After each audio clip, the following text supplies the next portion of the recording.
नमस्कार, good morning, जोहार। आज आपके सामने जो क्वेश्चन लेकर हम आए हैं वो पिछले 2024-25 में पूछे गए करंट अफेयर्स के क्वेश्चन को हमने इकट्ठा किया है और आपके लिए आज के इस नए वीडियो में हम लेकर आए हैं, जिसके माध्यम से आपको हमारा समझाना है, यानी समझाने का उद्देश्य है कि हम न्यूज़पेपर और न्यूज़ चैनल से प्रसारित और प्रकाशित जो खबरें होती हैं उनमें से किस प्रकार के खबरों को आसानी से हम इकट्ठा करें जो कॉम्पिटिटिव एग्जामिनेशन में हमारा काम आ सकता है। तो आज का पहला सवाल हम लेकर आए हैं और वो आपके सामने ये पहला सवाल हमारा रहा कि अगस्त 2024 में सर्वोच्च न्यायालय को अलविदा कहने वाली महिला कौन है जो तेलंगाना राज्य के लिए उच्च न्यायालय की प्रथम महिला मुख्य न्यायाधीश बनी और भारतीय सर्वोच्च न्यायालय में पदोन्नत होने वाली 9वीं महिला न्यायाधीश बनी यानी थी। क्लियर है यहाँ पर? यानी आपसे ये पूछ रहा है कि तेलंगाना राज्य उच्च न्यायालय की महिला न्यायाधीश बनने वाली पहली महिला कौन थी जो बाद में प्रमोट होकर वो सुप्रीम कोर्ट की जज भी बनी, न्यायाधीश बनी। देखिए, सुप्रीम कोर्ट में न्यायाधीश बनने की जो योग्यता होती है उसके बारे में पहले जान लीजिए कि सर्वोच्च न्यायालय में न्यायाधीश बनने की योग्यता क्या होती है। तो नंबर 1, एकदम ध्यान से सुनिएगा कि सर्वोच्च न्यायालय में न्यायाधीश बनने की जो मुख्य योग्यता है वो कोई भी व्यक्ति जो कम से कम किसी एक या एक से अधिक उच्च न्यायालय में लगातार 5 वर्षों तक न्यायाधीश के रूप में कार्य कर चुका हो, उसे ही सर्वोच्च न्यायालय में न्यायाधीश के पद पर नियुक्त किया जाता है। अथवा कोई भी व्यक्ति जो किसी एक या एक से अधिक उच्च न्यायालय में कम से कम लगातार 10 वर्षों तक अधिवक्ता के रूप में कार्य कर चुका हो, तो इस योग्यता रखने वाले किसी भी व्यक्ति को सर्वोच्च न्यायालय में न्यायाधीश के पद पर नियुक्त किया जाता है। और आपको पता होगा कि सर्वोच्च न्यायालय में न्यायाधीशों की जो नियुक्ति होती है वो भारत के राष्ट्रपति के द्वारा होता है। अब ये सर्वोच्च न्यायालय के न्यायाधीशों की नियुक्ति राष्ट्रपति करते हैं, लेकिन क्या राष्ट्रपति अपनी मर्जी से करते हैं? तो इसके लिए सुप्रीम कोर्ट में एक कमेटी बनी हुई है। अब सुप्रीम कोर्ट में न्यायिक पदों पर नियुक्ति के लिए जो कमेटी बनी है उसी का नाम है कोलेजियम। ध्यान दीजिएगा कि सुप्रीम कोर्ट कोलेजियम क्या है? तो कोलेजियम सुप्रीम कोर्ट की एक न्यायिक समिति है जो न्यायिक पदों पर यानी हाई कोर्ट और सुप्रीम कोर्ट में न्यायाधीशों के जो पद होते हैं जो खाली होंगे वहाँ पे नियुक्ति के लिए ये नामों का चयन करता है। कॉलेजियम में कुल 5 सदस्य होते हैं, यानी इसमें एक अध्यक्ष और 4 सदस्य होंगे। ये 5 जो हैं ये सभी सुप्रीम कोर्ट के वर्तमान जज होते हैं और अध्यक्ष कॉलेजियम के वही होंगे जो सुप्रीम कोर्ट का अभी चीफ जस्टिस है, मुख्य न्यायाधीश है। तो यानी सुप्रीम कोर्ट के मुख्य न्यायाधीश की अध्यक्षता में 4 अन्य सीनियर जजों वाली गठित न्यायिक समिति का ही नाम है कोलेजियम। और कोलेजियम द्वारा चयनित नाम में से ही राष्ट्रपति द्वारा मंत्रिमंडल के सलाह पर उन्हें हाईकोर्ट या सुप्रीम कोर्ट में जज के पद पर नियुक्त किया जाता है।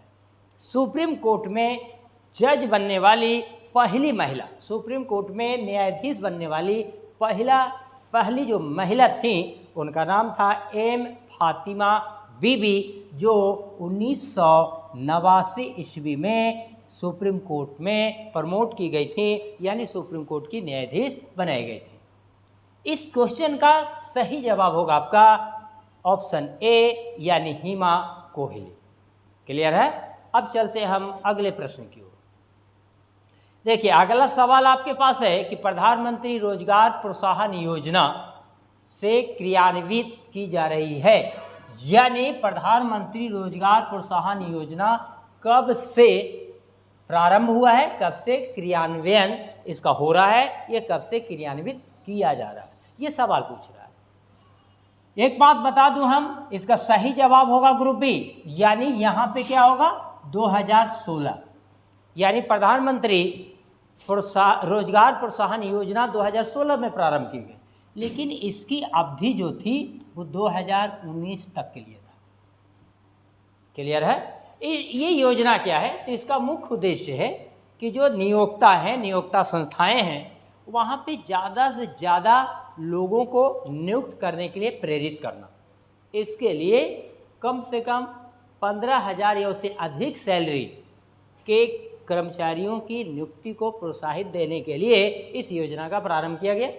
इसमें भविष्य निधि यानी कर्मचारी भविष्य निधि और कर्मचारी पेंशन जो निधि होता है, उनमें से जो योगदान होता है वो 12% और 12%, यानी इसमें योगदान जो होता है वो कर्मचारी भविष्य निधि से 12% और कर्मचारी पेंशन निधि से 12%, और ये योगदान मैक्सिमम अधिकतम 3 साल के लिए होता है। तो सही उत्तर होगा बी 2016। तीसरा प्रश्न देखिए, कह रहा है कि संगीत अकादमी से प्रतिष्ठित नाट्य कला निधि पुरस्कार से सम्मानित लक्ष्मी विश्वनाथन किस नृत्य शैली से प्रसिद्ध थी?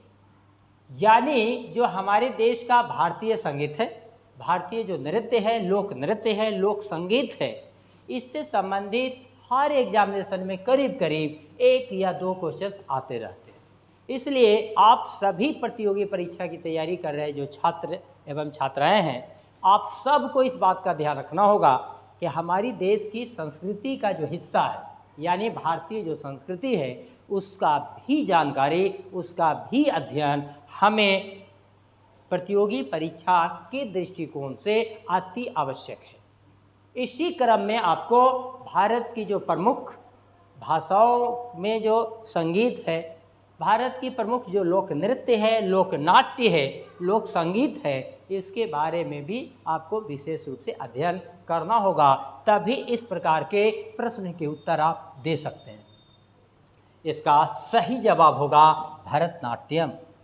आपको पता होगा कि भरतनाट्यम मुख्य रूप से तमिलनाडु में प्रचलित है, प्रसिद्ध है, यानी तमिलनाडु का भरतनाट्यम नृत्य भारत ही नहीं पूरे विश्व में प्रसिद्ध है। और लक्ष्मी विश्वनाथन भरतनाट्यम के एक महानतम कलाकार थीं, जिनकी चर्चा बार बार होती है। इसी से संबंधित ये सवाल पूछा हुआ है। जबकि ओडिसी जो नृत्य है वो उड़ीसा का लोक नृत्य है। कुचिपुड़ी, ये जो कुचिपुड़ी है ये केरला की लोक नृत्य है। और कथक, पिछली क्लास में भी हम लोग चर्चा किए थे कि कथक मुख्य रूप से उत्तर भारत में प्रचलित है, विशेष रूप से उत्तर प्रदेश एवं हरियाणा के क्षेत्रों में। क्लियर है? अगले प्रश्न की ओर चलते हैं। देखिए, अगला सवाल है कि भारत में पहले एशियाई खेल का आयोजन कहाँ किया गया था? क्लियर? इसका मतलब ये हुआ कि पहला जो एशियन गेम था, पहला जो एशियाई खेल था, इसका आयोजन भारत में हुआ। इसको अलग से याद रखने की जरूरत नहीं पड़ेगी। यानी पहला एशियाई खेल किस देश में हुआ? क्लियर है? कह रहा है कि भारत में। कब हुआ? तो इसका सही जवाब होगा 1951 ईस्वी। यानी पहला एशियाई खेल का आयोजन 1951 में भारत में हुआ। क्वेश्चन पूछ रहा है कि भारत के किस शहर में आयोजित की गई? गेस करिए। आपका गेस सही है, नई दिल्ली। क्लियर है? देखिए, आज जो भी हम करेंट अफेयर्स का क्वेश्चन लेकर आए हैं वो आप लोगों के कहने पे लेकर आए, क्योंकि आप लोग जब सेट प्रैक्टिस कर रहे थे तो हमने आप लोगों से कहा था कि जो भी बच्चे सेट प्रैक्टिस कर रहे हैं उनमें से ऐसे क्वेश्चन जिसका आंसर आप नहीं जानते या फिर आपको वो समझ में नहीं आ रहा हो, तो उस क्वेश्चन को गलत बनाने से बेहतर होगा छोड़ दीजिएगा। क्योंकि सेट प्रैक्टिस में हम आपका जब कॉपी काटेंगे तो उसमें नेगेटिव मार्किंग है, हम पहले ही बता चुके थे आप लोगों को। और जो भी आप सही जानते हैं, पूरी तरह आपको पता है, कंफर्म है आप कि इसका आंसर यही है, तभी आंसर दीजिएगा। क्योंकि सभी लगभग कॉम्पिटिटिव एग्जामिनेशन में नेगेटिव मार्किंग होता है, नकारात्मक जवाब के लिए आपके अंक काट लिए जाते हैं। तो अगर इससे बचना है आपको, चूँकि एग्जामिनेशन में केवल एग्ज़ाम दे दिए और हम क्वेश्चन को बना दिए, रिजल्ट हो, ये भी संभव नहीं है। यानी नेगेटिव मार्किंग से बचना भी आपके लिए बहुत ज़रूरी होता है।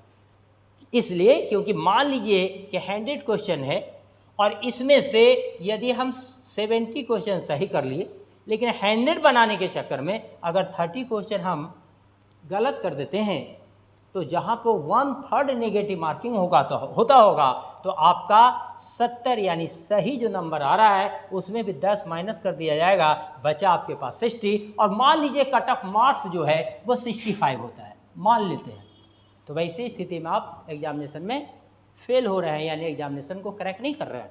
लेकिन अगर हम 100 पूरा करने के चक्कर में ना रहते और ये जो 30 क्वेश्चन गलत बनाया अगर ना बनाए होते, तो हमारा मार्क आता 70 और कट ऑफ मार्क्स था 65। ऐसी स्थिति में आसानी से हम सिलेक्ट हो सकते थे। इसलिए ज़रूरी है कि नेगेटिव मार्किंग से भी बचें। इसके लिए हम बार बार आप लोगों को कह रहे हैं, ये प्रैक्टिस करने से ही होगा, क्योंकि सोचने मात्र से कि एग्जामिनेशन में गलत आंसर नहीं देकर आएंगे या जिसका जवाब नहीं जानते हैं उसको हम सॉल्व करके नहीं आएंगे, हम बना कर नहीं आएंगे, ये आपके सोचने से नहीं होता, ये एक आदत होती है। इसलिए इसके लिए आपको प्रीवियस क्वेश्चन बैंक से आपको प्रैक्टिस करना ही होगा। क्लियर है? तो सही जवाब इसका होगा नई दिल्ली।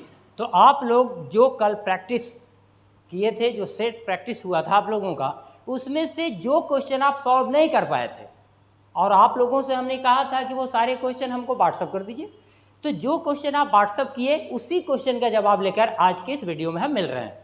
जो देखने वाले जो वीडियो और बाहर के बच्चे हैं जो हमारे यहाँ ऑफलाइन क्लास नहीं करते, तो उन्हें भी फ़ायदा होगा आपके माध्यम से। इसलिए आज इस क्वेश्चन को हम लेकर यहाँ पे आए हैं और एक नया video YouTube channel success mirror life पे बना रहे हैं। क्लियर है? अगला सवाल लेते हैं। कह रहा है कि वह एक कर्नाटक प्रसिद्ध गायिका थी जो यूरोप, उत्तरी अमेरिका और संयुक्त राष्ट्र महासभा में गई थी, वह कौन थी? देखिए, सबसे पहले तो एक चीज़ जान लीजिए कि कर्नाटक का जो लोक नृत्य है, आप लोग जानते होंगे कर्नाटक का लोक नृत्य का नाम है यक्षगान।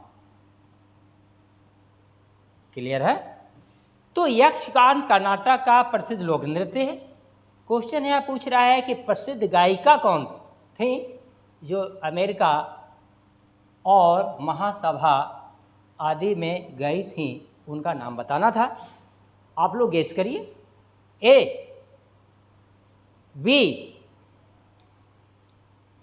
देखिए, ये बॉलीवुड की सिंगर हैं, आशा भोसले, लता मंगेशकर, ये तो हो ही नहीं सकता। बी और डी इसका आंसर हो ही नहीं सकता। बेगम अख्तर गज़ल गाती हैं, हो ही नहीं सकता। अपने आप समझ लीजिए, अब उत्तर क्या होगा आपका ए नंबर। क्लियर है? चलिए, अगला प्रश्न आपके सामने है कि हरित क्रांति अर्थव्यवस्था के किस क्षेत्र से संबंधित है? बहुत आसान सा ये सवाल है। आप लोग जो सही नहीं कर पाए, थोड़ा सा आप लोगों को ध्यान देना होगा कि अगर आंसर नहीं भी जानते हैं, थोड़ा सा दिमाग लगाते हैं, क्योंकि यहाँ पे हरित है, ग्रीन। मैं पहले भी बता चुका हूँ आप लोगों को कि हरित शब्द का प्रयोग ज़्यादातर या तो पर्यावरण के क्षेत्र में होता है या फिर कृषि के क्षेत्र में होता है। जैसे आप लोग बैंकिंग पढ़ते होंगे तो ग्रीन बैंकिंग शब्द सुनते होंगे, आप सड़क के किनारे चलते होंगे तो ग्रीन वेल्थ शब्द का प्रयोग करते होंगे। ये कहीं न कहीं पर्यावरण से रिलेटेड। यहाँ पे पर्यावरण आपका ऑप्शन ही नहीं है, बचा क्या? ए नंबर। बिल्कुल सही। सही जवाब क्या हुआ? कृषि क्षेत्र। अब मैं हरित क्रांति के बारे में आपको संक्षेप में बता दूं। 1960 के बाद यानी 70 के दशक में, यानी यूं कहें कि 1966-67 में, 1966-67 में भारत में कृषि उत्पादों में तीव्र जो वृद्धि हुई, उसके लिए ही कृषि वैज्ञानिकों ने हरित क्रांति का नाम दिया, हरित क्रांति शब्द का प्रयोग किया। यानी हरित क्रांति कृषि क्षेत्र से जुड़ा हुआ है और हरित क्रांति का परिणाम क्या हुआ कि भारत में खाद्यान्न फसलों, विशेषकर गेहूं के उत्पादन पर व्यापक प्रभाव पड़ा और खाद्यान्न फसलों के उत्पादन में तीव्र वृद्धि हुई। इसी को हरित क्रांति कहा गया। ये हरित क्रांति यानी तीव्र उत्पादकता में वृद्धि वैज्ञानिक कृषि पद्धति का परिणाम था। यानी हम भारत के किसानों को हमारी सरकार और हमारे कृषि वैज्ञानिकों द्वारा कृषि के वैज्ञानिक पद्धति को अपनाने पर बल दिया गया। परिणाम ये हुआ कि कृषि उत्पादकता में वृद्धि हुई, जिसे हरित क्रांति कहा गया। ऐसे एक सवाल पूछेगा कि विश्व में हरित क्रांति का जनक किसे कहते हैं, तब उत्तर होगा कि मैक्सिको के महान कृषि वैज्ञानिक थे नॉर्मन ई बारलॉग। नॉर्मन ई बारलॉग को विश्व में हरित क्रांति का जनक कहा जाता है, जबकि भारत में हरित क्रांति का जनक महान कृषि वैज्ञानिक डॉक्टर एम.एस. स्वामीनाथन को भारत में हरित क्रांति का जनक कहा जाता है। आपको पता होगा कि अब वो नहीं रहे हमारे बीच, उनका निधन हो चुका है, लेकिन 2024 में भारत सरकार ने उनके योगदान को देखते हुए भारत रत्न पुरस्कार से सम्मानित करने का फैसला किया और उन्हें यह पुरस्कार दिया गया।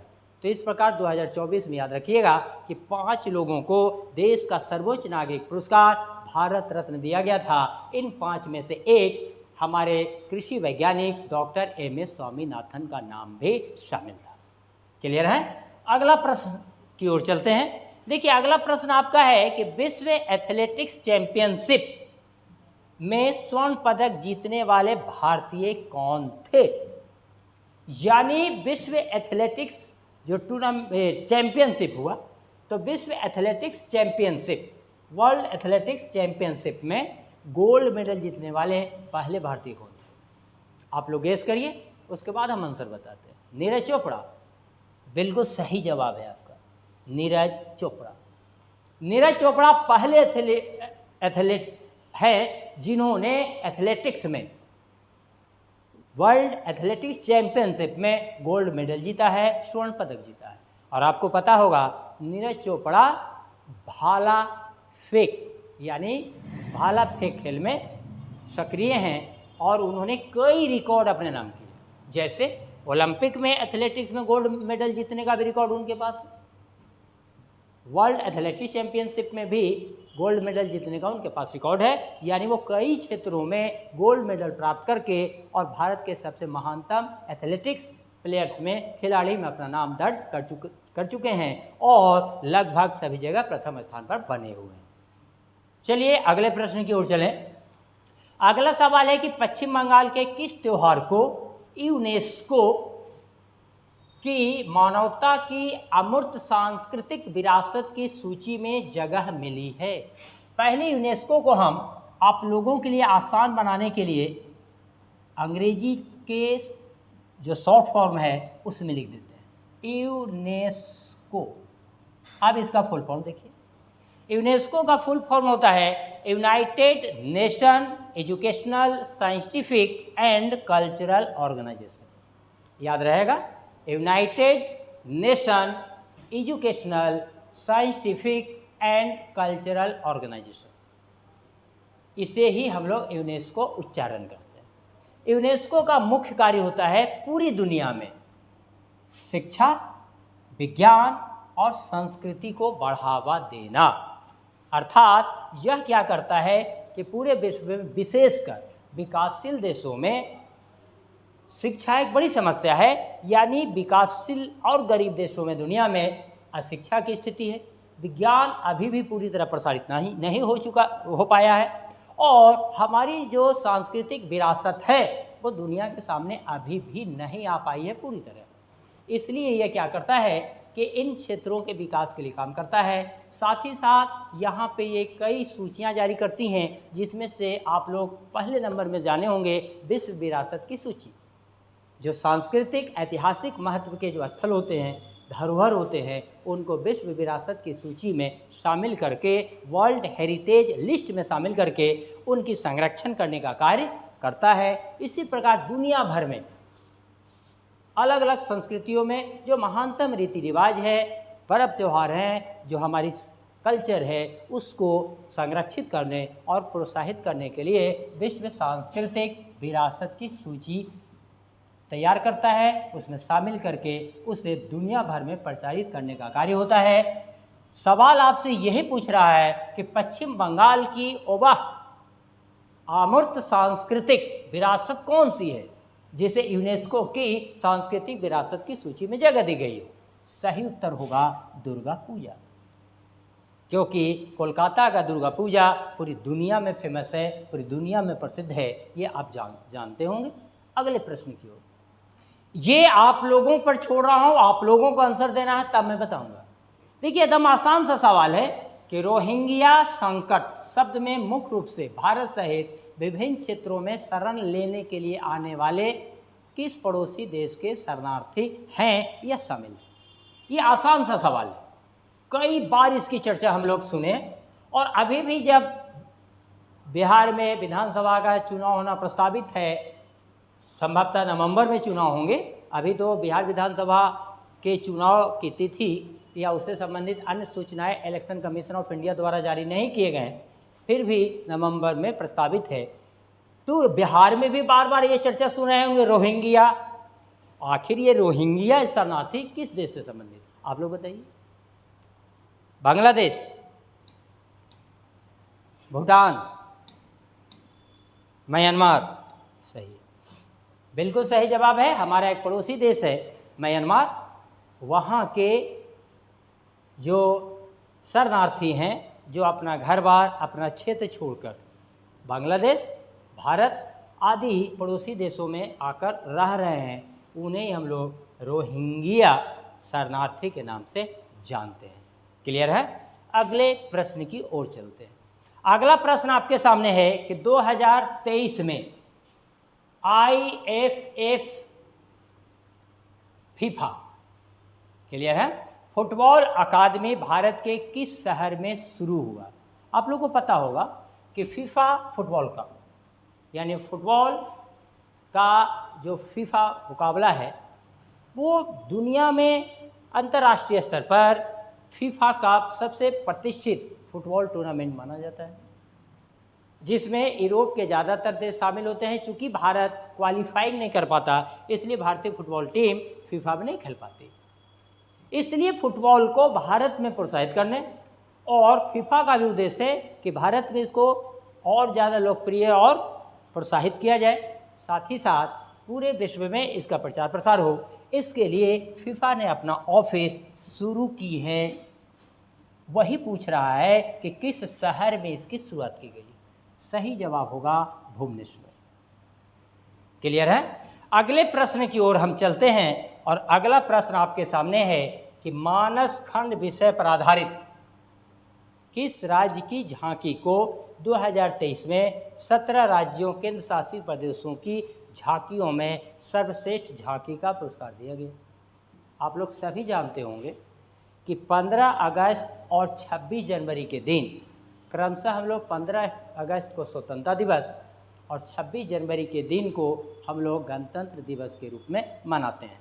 गणतंत्र दिवस के अवसर पर प्रत्येक वर्ष देखते होंगे कि नई दिल्ली में जहां पर ये झांकी निकाली जाती है, जिसको अब हम लोग कर्तव्य पथ के नाम से जानते हैं, पहले से राजपथ कहा जाता था, इंडिया गेट के ठीक बगल में उसका नाम था राजपथ, उसका नाम बदलकर अब कर्तव्य पथ दे दिया गया है। तो यहाँ पे झांकी निकलती है और सभी राज्य उस अपनी झांकी लेकर वहाँ पे उपस्थित होते हैं और झांकियाँ प्रस्तुत करती हैं। उनमें से सर्वश्रेष्ठ झांकी का चुनाव होता है। 2023 में 17 राज्य और केंद्र शासित प्रदेशों की झांकियाँ वहाँ पे प्रस्तुत की गई। इनमें से उत्तराखंड की जो झांकी थी, जिसका मानस खंड के विषय पर चित्रित ये झांकी था, प्रदर्शित एक झांकी था, जिसको प्रथम पुरस्कार दिया गया था। सही उत्तर होगा उत्तराखंड। आज का अंतिम सवाल लेते हैं कि अगस्त 2024 में जम्मू कश्मीर पुलिस के विशेष महानिदेशक के पद पर किन्हें नियुक्त किया गया है?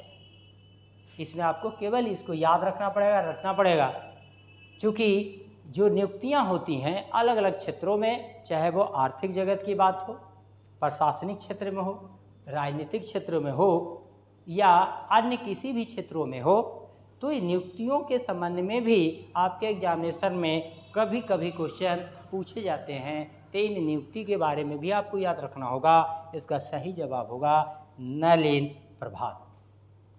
क्लियर है? तो आज हम इस वीडियो के यहीं पे समाप्त करते हैं। आप लोगों से आशा करते हैं कि आप सभी हमारे वीडियो जो पसंद आया होगा तो इसे लाइक करें, सब्सक्राइब करें और फिर नए वीडियो के साथ कल यानी अगले दिन मिलते हैं। तब तक के लिए आप स्वस्थ रहिए, मेहनत करते रहिए, अपने टारगेट पर फोकस करते रहिए, क्योंकि ठीक अर्जुन की तरह आपको भी बाण चलाकर और अपने टारगेट को पूरा करना है। तब तक के लिए जय हिंद।